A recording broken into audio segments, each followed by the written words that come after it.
السلام علیکم ورحمۃ اللہ وبرکاتہ۔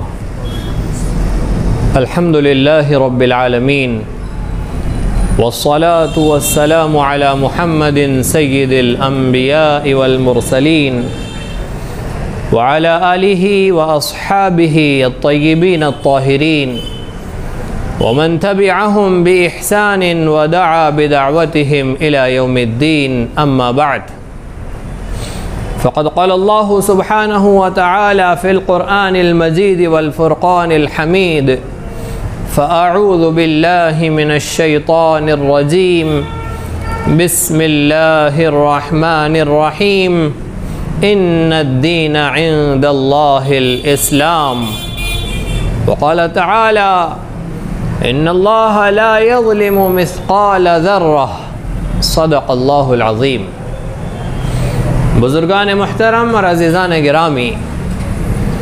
اللہ رب العزت نے جو طریقہ زندگی اپنے بندوں کے لیے پسند فرمایا ہے اسے دین اسلام کہتے ہیں۔ دین اسلام زندگی کے ہر شعبے میں، ہر موڑ پر، ہر موقع پر، ہر شخص کے لیے کامل و مکمل رہنمائی کرتا ہے، اس لیے کہ ہم سب کا بنانے والا، اس ساری کائنات کے نظام کا چلانے والا وہی بہتر جانتا ہے کہ اس کائنات کے نظام کو کیسے چلایا جائے، کون سا نظام کب مستحکم ہوگا، اللہ کا کون سا بندہ کس وقت خوش ہوگا، کون سا طریقہ زندگی مردوں کے لیے بہتر ہوگا، عورتوں کے لیے کیا احکامات مناسب ہے، مالداروں کے لیے کیا قوانین ہوں، غریبوں کے لیے انصاف کے کون سے احکامات ہو، یہ صرف اور صرف ہمارا آپ کا بنانے والا جانتا ہے۔ اللہ رب العزت کے علاوہ اگر انسان مل بیٹھ کر طریقہ زندگی طے کرنا چاہے اور انسان چاہے کہ وہ نظام بنائے، وہ طریقہ زندگی بنائے، وہ قوانین طے کرے جس کے اندر مردوں کے لیے احکامات اور عورتوں کے لیے انصاف اور مالداروں کے لیے اعتدال کے قوانین اور مظلوموں اور غریب طبقے کے لیے ان کی عزت، ان کی عافیت کے قوانین طے کرے تو یہ انسانوں کے بس کی بات نہیں، اس لیے کہ انسان کو علم تھوڑا دیا گیا ہے، انسان کی عقل کمزور ہے، انسان کا شعور ناقص ہے۔ ان سب کا بنانے والا، اس سارے نظام کا چلانے والا اللہ کا علم کامل ہے۔ اللہ رب العزت اپنے بندوں کو سب سے زیادہ جانتے ہیں، اور بات عقل میں بھی آتی ہے کہ بنانے والا ہی اپنی بنی ہوئی چیز کے متعلق سب سے بہتر تعلیم دے سکتا ہے۔ یہ لائٹ کے بنانے والے نے ہمیں بتلایا ہے کہ اسے کہاں لگانا ہے، اس کے کنیکشن کا کیا طریقہ ہے، اور یہ کب مفید بن سکتا ہے اور کب نقصان دہ بن سکتا ہے، اسے سر پر رکھنے کا موقع کب تک ہے، اور یہ کس وقت ناکارہ ہو جاتی ہے کہ اسے کوڑے دان میں ڈال دیا جاتا ہے۔ فین بنانے والے نے طریقہ بتلایا ہے، سلیقہ بتلایا ہے کہ یہ کس وقت ہمارے لیے سود مند ہوگا، ہوا بخش ہوگا، کب تک ہمارے لیے فائدہ مند ہوگا، اور اسے فائدہ مند بنانے کے لیے کیا کرنا پڑے گا۔ اگر اس طریقے کو اختیار نہیں کیا گیا اور اس کے مخالف طریقے اختیار کیے گئے تو یقیناً یہ چیزیں لوگوں کے لیے نقصان دہ ثابت ہوں گی۔ ایسے ہی ہمارا آپ کا اس ساری کائنات کا بنانے والا رب وہی بہتر جانتا ہے کہ کس شخص کے لیے کون سے احکامات ہو اور کون سا شخص کس طرح سے زندگی گزارے۔ وہ طریقہ، وہ نظام جو آسمانوں سے رب ذوالجلال نے اپنے بندوں کے لیے دیا ہے، جس میں اعتدال ہے، جس میں انصاف ہے، جس میں امن ہے، جس میں آشتی ہے، جس میں سلامتی ہے، وہ صرف اور صرف اسلام ہے۔ اسلام سے ہٹ کر جب لوگوں نے انسانوں کے بنائے ہوئے طریقوں کی طرف رجوع کیا ہے اور انسانوں کے بنائے ہوئے نظام العمل کو اپنایا ہے، یقیناً نقصان اٹھایا ہے، یقیناً تکلیف اور پریشانی کا سامنا کیا ہے۔ انسان اگر کوئی طریقہ بنائے، کوئی سلیقہ بتلائے تو ایک شخص کے ساتھ انصاف ہوگا تو دوسرے پر یقیناً ظلم ہوگا۔ ایک شخص کے لیے احسان کا معاملہ ہوگا تو دوسرے کو یقیناً اس کے حق سے محروم کیا جائے گا، اس لیے کہ انسان کسی کے لیے پرفیکٹ اور پوری طرح سوٹ ہونے والا نظام نہیں دے سکتا۔ اللہ رب العزت جب انسانوں کو طریقہ زندگی عطا فرماتے ہیں تو وہ طریقہ زندگی ہوتا ہے جس میں کسی پر ظلم نہیں ہوتا ہے۔ شوہر کے لیے جو احکامات ہے اسے پورا کرنے میں بیوی پر ظلم نہیں ہوتا ہے۔ والدین کے لیے والدین کے ساتھ بچوں کو رہنے کی جو تعلیم ہے، اگر اولاد اپنے والدین کے حقوق ادا کرے تو بیوی پر ہرگز ظلم نہیں ہوگا۔ بیوی کے حقوق ادا کیے جائے تو والدین پر ہرگز ظلم نہیں ہوگا۔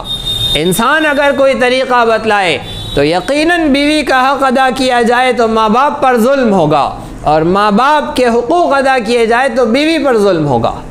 اس لیے کہ انسان وہ پرفیکٹ نظام نہیں دے سکتا ہے۔ ایسے ہی مالداروں کے لیے اگر اسلام نے کوئی حکم دیا ہے تو یقیناً اس میں کمزوروں کے لیے، غریبوں کے لیے بھی امن ہوگا اور سلامتی ہوگی۔ زکوٰۃ کا حکم دیا گیا مالداروں کو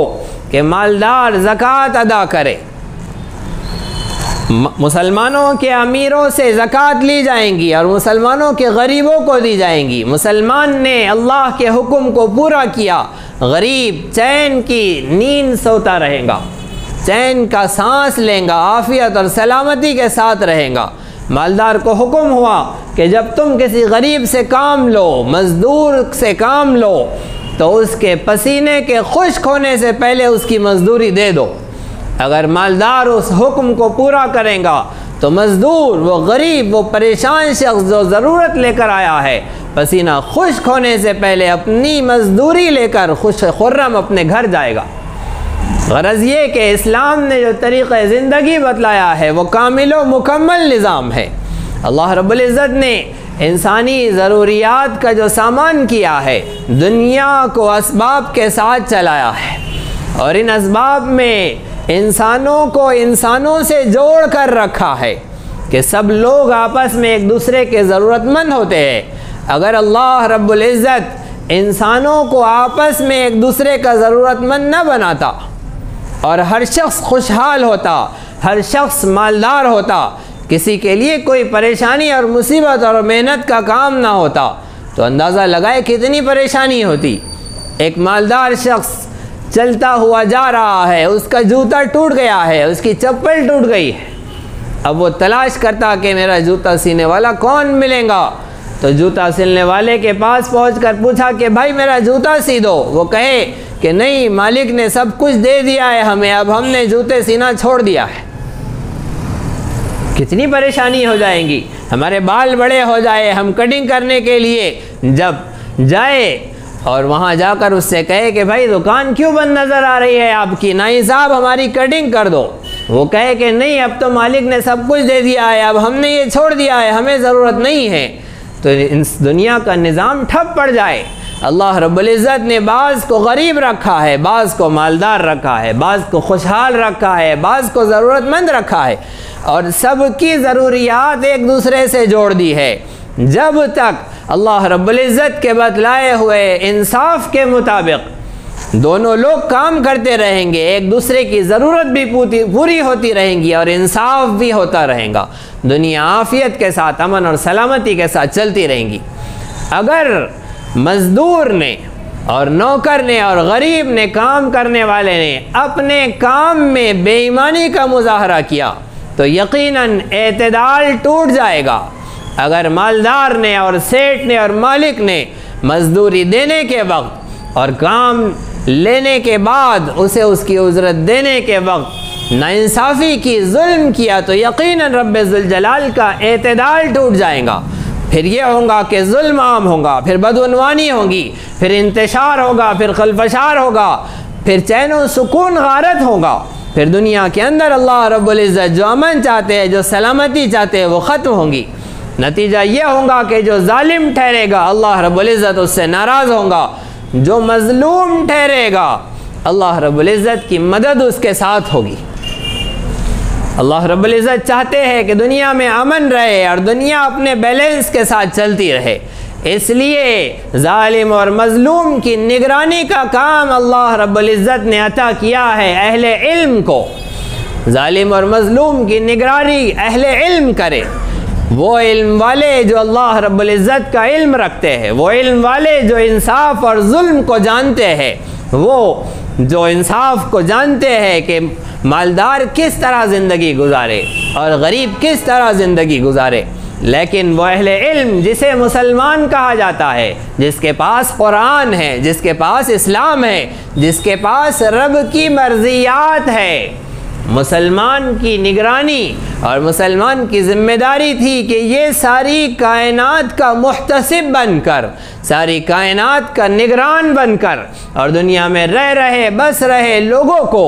راہ حق پر، راہ عدل پر، راہ انصاف پر لگاتا۔ لیکن مسلمان نے جب اپنی ڈیوٹی چھوڑی، مسلمان نے جب اپنا کام چھوڑا، اپنی ذمہ داری چھوڑی، اور پھر ساری انسانیت کا جسے معلم بنایا گیا تھا، اس نے معلم کا منصب چھوڑ دیا، لوگوں کو سکھانے کا منصب چھوڑ دیا۔ اسے بتلایا گیا تھا اور کام دیا گیا تھا کہ زمین پر ظلم نہیں ہونا چاہیے، لیکن مسلمان نے کوئی فکر نہیں کی، نہ ظالم کی فکر کی، نہ مظلوم کی فکر کی۔ مسلمان کو حکم دیا گیا تھا کہ اپنے بھائی کی مدد کرو، چاہے اپنا بھائی ظالم ہو یا مظلوم۔ صحابہ کرام نے پوچھا، اے اللہ کے نبی صلی اللہ علیہ وسلم، ہم مظلوم کی مدد کرنا تو سمجھتے ہیں، ظالم کی مدد کیسے کرے؟ رسول اکرم صلی اللہ علیہ وسلم نے فرمایا، تم ظالم کو ظلم سے روک دو، یہ ظالم کی مدد کرنا ہے۔ لیکن مسلمان اپنی آنکھوں سے دیکھ رہا ہے کہ ظلم ہو رہا ہے، مسلمان پریشان نہیں ہوتا ہے، مسلمان اپنی ذمہ داری کے تئیں فکر مند نہیں ہوتا ہے، تو کیا نتیجہ ہے؟ نتیجہ یہ ہے کہ دنیا سے امن ختم ہوا جا رہا ہے، مظلوم پریشان ہے، غریب مصیبتوں کا شکار ہے، اور مالدار سے مالدار ہوا جا رہا ہے، اس کی کوٹیاں، اس کی تجوریاں بھری جا رہی ہے، اور غریب مفلوک الحال تنگ دست حلال لقمے کے لیے ترس رہا ہے، بے چین ہے۔ اللہ رب العزت اب آسمانوں سے اتر کر تو انصاف قائم نہیں کریں گے۔ اللہ رب العزت نے وہ کام مسلمان کے حوالے کیا ہے، پہلے تھا وہ کام فرشتوں کے حوالے، جبرائیل امین آ جاتے تھے اور ایک چیخ لگا دیتے تھے اور ایک پر مار دیتے تھے، اور اسی طرح سے زمین کے اندر اپنا ایک پر ڈال کر اٹھا کر پٹک دیتے تھے، مظلوم کو سزا مل جاتی تھی، ظالم کو سزا مل جاتی تھی، مظلوم امن کے ساتھ، عافیت کے ساتھ رہنے لگتے تھے۔ اب وہ کام نہیں ہونا ہے، اب جبرائیل امین نہیں آنے والے ہیں، اب وہ چیخ لگا کر عذاب کا اور تہس نہس کر دینے کا فیصلہ نہیں کرنے والے۔ اب اللہ رب العزت نے مسلمانوں کو کام دیا ہے کہ تم زمین پر جا کر زمین پر انصاف قائم کرو، امن قائم کرو، اعتدال قائم کرو۔ یاد رکھو، اللہ ظلم کو پسند نہیں کرتا۔ مسلمان کی ذمہ داری ہے کہ یہ خود بھی کسی پر ظلم نہ کرے اور زمین پر کسی پر ظلم نہ ہونے دے۔ ظالم کا ہاتھ پکڑ لینا مسلمان کی ذمہ داری ہے، مظلوم کو تسلی دے کر اسے انصاف دلانا یہ مسلمان کی ذمہ داری ہے۔ رسول اکرم صلی اللہ علیہ وسلم نبی بنائے جانے سے پہلے بھی مظلوموں کے حق میں کھڑے ہوتے تھے، اور نبی بن جانے کے بعد جو نظام العمل لے کر آئے ہیں، جو طریقہ زندگی لے کر آئے ہیں، جو اسلام لے کر آئے ہیں، یہ ظالم کو ظلم سے روکتا ہے اور مظلوم کو اس کا حق دلاتا ہے۔ لہذا مسلمان کی ذمہ داری ہے کہ یہ ظالم کے خلاف کھڑے ہو کر ظالم کو سمجھائے، اسے تاکید کرے، اسے تعلیم دے، اسے انصاف کی تلقین کرے، اسے اس کے کام سکھائے، اور پھر مسلمان کو مسلمان کا کام سکھائے، مظلوم کو بتلائے کہ مظلوم امن کے ساتھ، چین کے ساتھ اور عزت کے ساتھ رہ سکتا ہے۔ مذہب اسلام نے ایک کمزور بنا دیا جانے والا طبقہ، کسانوں کا طبقہ، اسے انصاف دیا ہے، کسان کے منصب کو اونچا مقام دیا ہے۔ رسول اکرم صلی اللہ علیہ وسلم نے فرمایا، اگر کوئی مسلمان بندہ زمین کے اندر دانہ ڈالتا ہے، ایک پودا لگاتا ہے، اس پودے سے جو پھل پھول آئیں گے، جو دانہ، جو تنکا، جو پتے آئیں گے، اسے کوئی انسان کھائے، کوئی جانور کھائے، کوئی درندہ کھائے، اس درخت لگانے والے کو، اس پودا لگانے والے کو ہمیشہ ثواب ملتا رہے گا۔ جب اس درخت سے کھانا کھایا جائے گا، دانہ کھایا جائے گا، اس پودے کے لگانے والے کو ثواب ملے گا۔ رسول اکرم صلی اللہ علیہ وسلم نے تاکید کی ہے کہ مسلمان کسی زمین کو، ایسی زمین جو کاشت کے قابل ہے، اسے ناکارہ نہ چھوڑے۔ اسلام نکمے پن کو پسند نہیں کرتا ہے، اسلام محنت کو پسند کرتا ہے، مزدوری کو پسند کرتا ہے، مشقت کو پسند کرتا ہے۔ اسلام کا مطالبہ ہے اپنے ماننے والوں سے کہ یہ موت تک، اپنی آخری سانس تک محنت کرتے رہے۔ رسول اکرم صلی اللہ علیہ وسلم نے تو ارشاد فرمایا کہ قیامت کا دن ہے اور بس سور پھونکی جانے والی ہے۔ اگر تمہارے ہاتھ میں ایک پودا ہے اور تم اسے زمین میں گاڑ سکتے ہو، سور پھونکے جانے سے پہلے، قیامت کے آنے سے پہلے اگر تم اتنا کام کر سکتے ہو تو وہ پودا ضرور لگا دو۔ اللہ رب العزت نے جو انسانوں کی ضروریات بنائی ہے، ایک ضرورت ہے ہوا، ایک ضرورت ہے پانی۔ یہ دو چیزیں تو براہ راست اللہ رب العزت کے یہاں سے ملتی ہے، لیکن دوسری تین چیزیں ہیں، ایک ہے غذا، ایک ہے دوا اور ایک ہے لباس۔ یہ تین چیزیں ایسی ہیں جو دیتے تو اللہ ہی ہے، لیکن انسان کو اس میں ذریعہ بناتے ہیں۔ اور غذا میں اور دوا میں اور لباس میں بنیادی ذریعہ اگر کوئی ہے تو وہ کسان ہے۔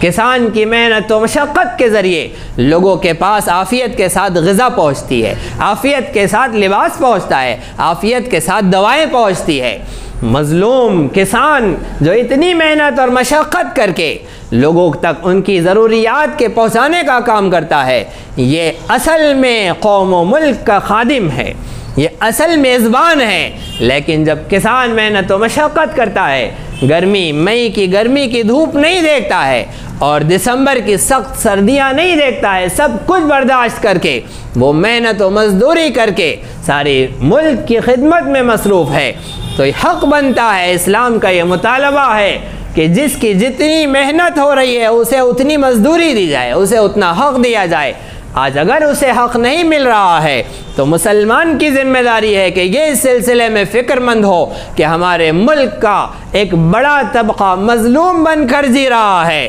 اور ایک بڑا طبقہ ظالم بن کر جی رہا ہے، لہذا ظالم کو اس کے ظلم سے روکنا اور مظلوم کو اس کا انصاف دلانا۔ اور ظاہر بات ہے، سب سے بڑی یہ حقیقت ہے کہ انصاف صرف اور صرف اسلام کے پاس ہے، لہذا آج دنیا کے خصوصاً ہمارے ملک ہندوستان کے کسانوں کو اسلام کی دعوت دی جائے، انہیں بتلایا جائے کہ تمہارے لیے انصاف اور امن اور سلامتی صرف اور صرف اسلام میں ہے۔ اسلام قبول کر کے اسلام کے دامن عافیت میں آ جانا، یہ آج کے کسان کی اور ظالم کی بھی اسی میں سلامتی اور عافیت ہے کہ وہ بھی اسلام قبول کرے، اسلامی تعلیمات کو اپنائے، اسلام کے انصاف کو گلے لگائے۔ اللہ رب العزت ہم سب کو صحیح سمجھ عطا فرمائے، صحیح فہم عطا فرمائے، مسلمان کو اس کی ذمہ داری اور ڈیوٹی نبھانے کی ہمت، جرأت اور توفیق عطا فرمائے۔ دنیا کے اندر ہمارا ملک ہندوستان جو کبھی سونے کی چڑیا کہلاتا تھا،